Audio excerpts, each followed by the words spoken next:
Hola, ¿se me oye? Sí. Vale. Buenos días, mi nombre es Alba Martínez. Soy desarrolladora front en Iberus en el área de XP. Estoy especializada en Drupal. Aquí tenéis un poquito mi experiencia laboral y luego también mi correo electrónico si me queréis preguntar alguna cosita y mi LinkedIn. Mi ponencia va de maquetación moderna, de la precisión a la escalabilidad, de cómo las webs han pasado de ser webs rígidas a ser webs dinámicas y qué herramientas y metodologías hemos usado por el camino. En primer lugar, empezamos con el mito del pixel perfect. Hace unos años estaba de moda tener diseños rígidos en los cuales no te podías ir ni un píxel arriba ni un píxel abajo. ¿Qué implicaba esto? Los problemas que teníamos eran que son diseños que solo funcionan en resoluciones específicas, cuando cambiabas de pantalla o hacías muchas media queries o se rompían. Hay muchas diferencias entre navegadores y sistemas operativos.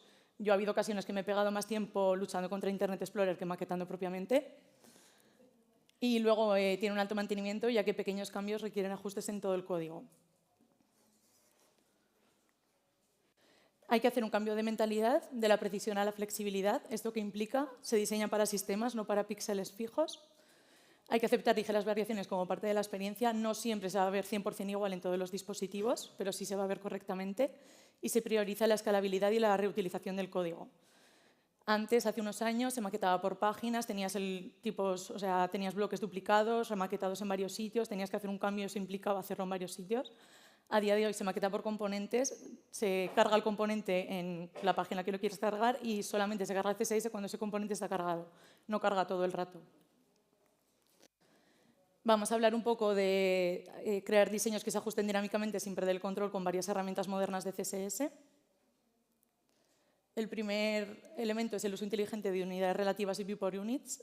Hace unos años solo se usaban píxeles y puntos, unidades absolutas. Y a día de hoy, sobre todo para tipografía, se recomienda el uso de REM para mejorar la accesibilidad. Al final, si tú usas píxeles fijos, si haces zoom en una pantalla, la tipografía no va a escalar. Va a ser pues, los píxeles fijos que tú hayas marcado. En cambio, si lo ponemos con unidades relativas, la tipografía escalará y para una persona que tiene problemas de visión le va a ayudar. Luego también se usan los viewport units, que son el tamaño de la anchura y el alto de la pantalla. Los que tienen la de delante son exactamente igual que los dos primeros, salvo que tienen en cuenta las barras del navegador. Esto es muy útil sobre todo para menús en responsive, típico menú que se te cortan los elementos cuando lo ves en Safari porque tiene una barra abajo. Pues al usar DVH tiene en cuenta dicha barra y por lo tanto ya no habría que poner el típico padding button que ponemos para que no corte los elementos. No sería necesario. Vale, vamos a hablar de tres funciones de CSS que son clamp, min y max. Clamp le pasas un valor mínimo y un valor máximo y un valor dinámico que es el que hace que escale. Y min y max controlan valores para evitar que los elementos crezcan demasiado o decrezcan demasiado. Traguito de agua.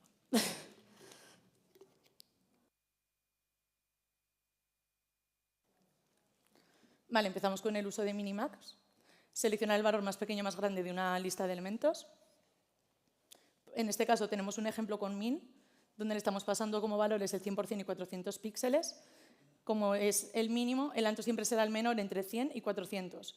Es decir, si estamos en una pantalla grande, el ancho siempre va a ser 400, pero si el ancho es menor de 400, el ancho pasará a ser 100. ¿Qué conseguimos con esto? Conseguimos el reducir las media queries, simplemente con una pequeña función y hacemos que nuestro elemento sea responsive. Max es el caso contrario. En este caso le hemos pasado 200 píxeles del 50% y el ancho será el mayor entre ambos. ¿Para qué nos sirve esto? Típico bloque que tenemos, que son dos bloques en línea, que en responsive se nos quedan muy chiquititos, al 50-50. Pues en este caso, cuando detecte que mide 200 píxeles menos, pasa a medir 200 y no mide el 50. Con esto conseguimos que en resoluciones pequeñas los bloques pasen a medir 200 y no te llegan a medir nunca 150 píxeles cuando estás viendo un móvil de 350-375. Vale, vamos a pasar al uso del clamp. Es una forma elegante y sin media queries de hacer diseños responsive.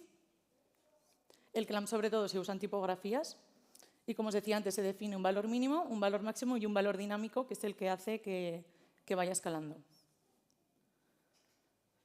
Vale, aquí tenemos un ejemplo con un font size donde el valor mínimo es 1,5 rems, el valor máximo es 2,5 rems y el valor dinámico son 4 VW. VW es el tamaño del viewport, como os comentaba antes, y en este caso significa el ser el 4, que es el 4% del tamaño de la pantalla. Supongo que ahora muchos estaréis viendo esto y os va a sonar a chino, porque a mí también me pasó la vez que lo vi. No entendía, o sea, decía, vale, muy bien, tenemos un valor mínimo, un valor máximo, pero ¿cuándo sé yo cuándo escala esto?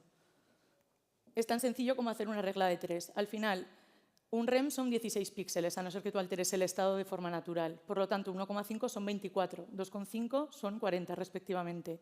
¿Cuándo sé yo cuándo empieza a escalar? Es tan fácil como hacer una regla de 3, coges el tamaño en píxeles, lo multiplicas por 0,04 y te da 600.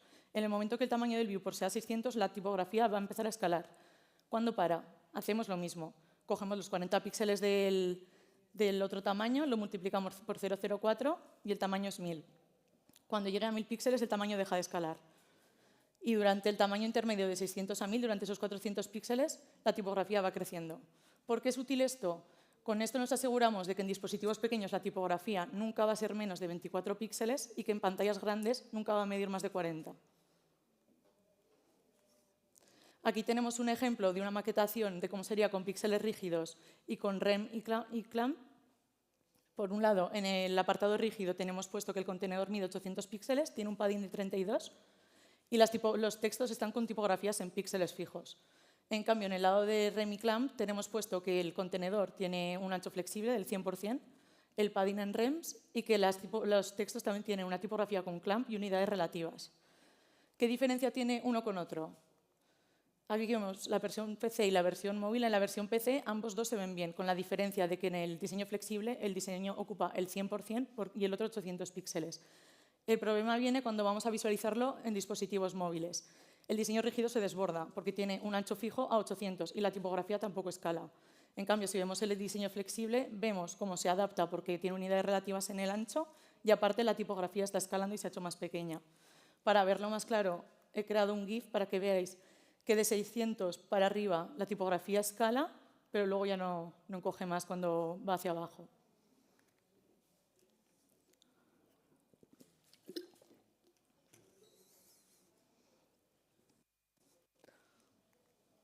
Vale, el uso de container queries. Supongo que la gran mayoría conoceréis las media queries. Esto es parecido, pero en vez de aplicar al tamaño de la pantalla, aplica un contenedor. Cualquier elemento de la web puede ser un contenedor. Como os comentaba, media query responde a la ventana de visualización y los container queries permiten que un elemento sea un contenedor y que respondan al tamaño de dicho elemento. Aquí tenemos un ejemplo en el que el estilo a element solo se aplica cuando su contenedor padre tenga un tamaño mínimo de 500 píxeles. Cuando tenga un tamaño mínimo de 500 píxeles, el background del elemento va a pasar a ser rojo. ¿Vale? Cuando sea menor, no, será transparente. ¿Qué tenemos que hacer para que un elemento sea un container query? Siempre hay que declararle la propiedad container type inline size. Si no se la declaramos y metemos una container query, no va a hacer caso, porque no va a detectar que ese elemento es un contenedor. En el momento que tenemos varios, es una buena práctica asignarle un nombre. En este caso, se hace con container name y en este caso le hemos puesto sidebar, entonces ya directamente sería @container, nombre del contenedor y el tamaño. Uso de CSS variables. Las CSS variables se declaran con --, nombre de la variable, valor, y se accede a ellas con la función var. Aquí tenemos un ejemplo que estamos declarando dos variables de CSS, una es una variable de color y la otra una variable de tamaño, y las estamos declarando dentro del root. Root corresponde con la tag HTML. Luego las estamos usando en el button, poniéndole un background color y un padding. Las tipografías, al estar declaradas en root, están declaradas de manera global, son accesibles desde toda la web, ¿vale? También se pueden declarar de manera local. Si tú, por ejemplo, ahora, tú dentro del botón puedes decir, vale, el primary color quiero que en toda la web sea azul, pero dentro del botón me interesa que el primary color sea rosa. Tú puedes redeclarar la variable justo encima de background color y te cogería la variable redeclarada dentro del elemento. Esto es muy útil sobre todo para temas de modos oscuros, modos claros. No hay que remaquetar los elementos dos veces. Cambia los valores de las variables en base al dark mode y ya te coge las variables correctas. En el caso de que una variable no se encuentre, también es posible pasarle un valor por defecto. En este caso, por ejemplo, estamos pasando una propiedad de color en la que le estamos pasando la variable myvar. Si myvar no existe o no la encuentra, el color pasaría a ser rojo, ¿vale? Que es el valor por defecto que se le ha asignado. ¿Qué ventajas tienen frente a las variables de SAS? Las CSS variables se pueden modificar en tiempo real, tú las puedes modificar desde el navegador y lo vas a ver reflejado en todos los sitios, no tienes que recompilar nada para visualizarlas correctamente. Luego se pueden usar en cualquier parte sin necesidad de hacer ningún import. Con las variables de esas, si no las importas, no las puedes utilizar. Son nativas de CSS, funcionan en todos los navegadores. Y lo bueno también es que las variables se pueden leer y modificar con JavaScript, cosa que con las variables de Sass no se puede.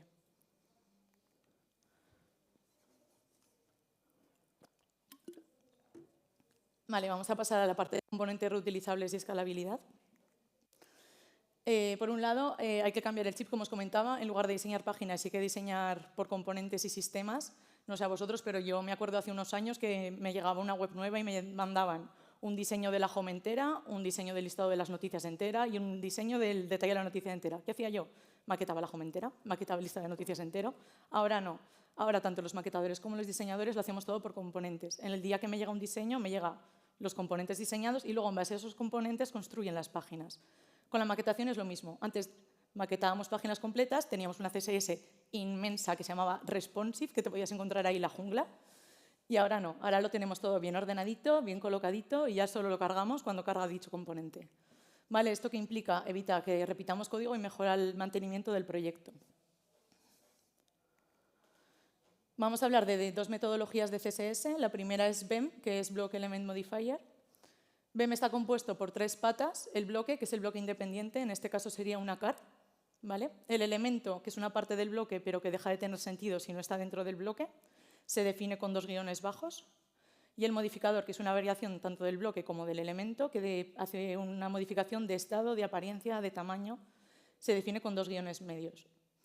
En este caso, le hemos añadido el modificador al bloque, pero también se podría añadir al elemento. ¿Qué ventajas tiene? Es escalable, es ideal para proyectos grandes porque es muy fácil de mantener, reutilizable, facilita la creación de componentes y evita conflictos de clases ya que tiene una nomenclatura muy predecible. Aquí tenemos un ejemplo de cómo sería un componente sin BEM y con BEM. En el caso sin BEM vemos que tenemos las clases sueltas, que es una car, que está destacada, que tiene un título y un precio. ¿Esto qué implica? Al tener clases tan genéricas, yo le puedo estar aplicando un estilo a title, pero probablemente title esté en otro sitio en la web y los estilos choquen. ¿Qué ganamos con BEM? Se convierten en clases muy específicas, siempre vamos a saber que estamos trabajando sobre ese componente y no va a chocar contra otros, porque al final estamos tirando de product card title, sabes perfectamente que es el título de la product card.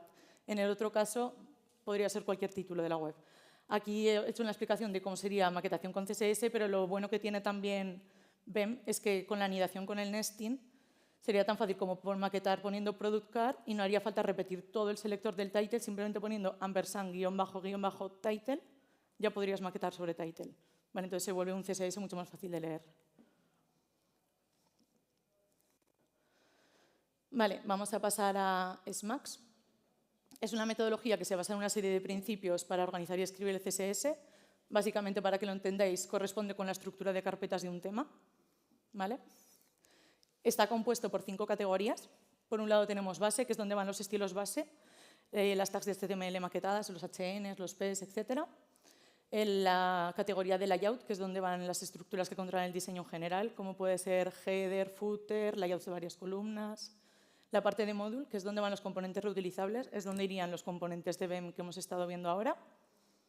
State, que es para estilos de diferentes estados.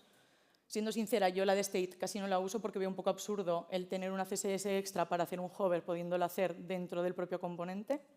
Y por último tenemos Theme, que son variaciones en la interfaz, donde aquí, por ejemplo, iría el caso que os he explicado antes de las CSS variables redefinidas para un modo oscuro. ¿Vale? Son cambios de diseño que aplican a la interfaz.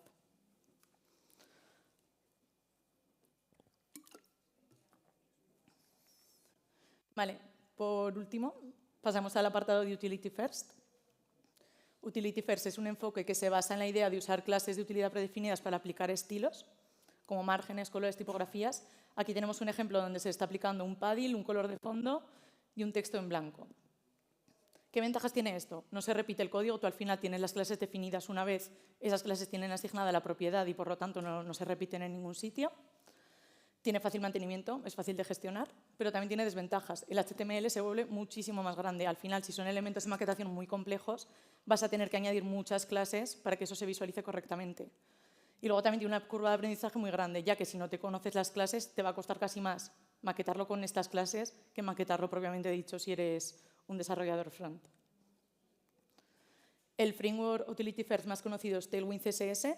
Os he dejado aquí la URL por si queréis cotillar un poquito. Yo lo he trabajado alguna vez con él y os he puesto debajo un ejemplo donde el texto del párrafo se le está pasando un color azul 600, pero como veis con el prefijo dark también se pueden añadir el color que queremos cuando esté en modo oscuro. Tailwind tiene esa propiedad. Y ya estaría.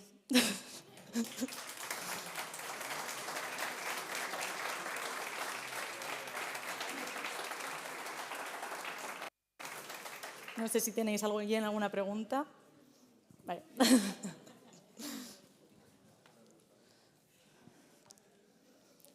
Muchas gracias, Alba. Me ha encantado la caña que nos has metido con CSS aquí en esto. Se me ha pasado como medio minuto o algo así, ¿no? Ha sido súper intenso. Ha sido un poquito menos, o sea, un poquito más, pero tampoco te ha sido mucho. Bueno, de verdad, felicidades, me ha encantado. Gracias. Te quería preguntar, porque el tema de la gestión de las tipografías con Responsive Sí. algunas veces nos da muchos problemas, sobre todo al convertir de desktop a móvil, teniendo en cuenta que el móvil es lo que estamos ahora, tenemos un sitio con una visita como del 90 y tantos % nada más que de móvil. Los encabezados, sobre todo, cuando la longitud de la propia palabra y de los titulares Se sale, ¿no? se sale, etcétera. ¿Qué nos puede recomendar para eso? El tema de los guiones, no guiones, repartir palabra. A ver, lo correcto en castellano es meter el guión. Pero vamos, yo te recomiendo paciencia, porque si tienes una web que es multidioma, igual en castellano te funciona bien, pero la misma palabra en alemán es un churro así y se te va a salir igual. Es que o sea, yo creo que es una justamente lucha interna que tenemos todos y que no hay Vale. realmente algo correcto para arreglarlo. Ni algo así recomendable. O sea, realmente sería dividir la página metiendo guión lo correcto en castellano. Ni Clam nos puede salvar de... No. Clam no puede decidir cuánto mide una palabra. Gracias, gracias.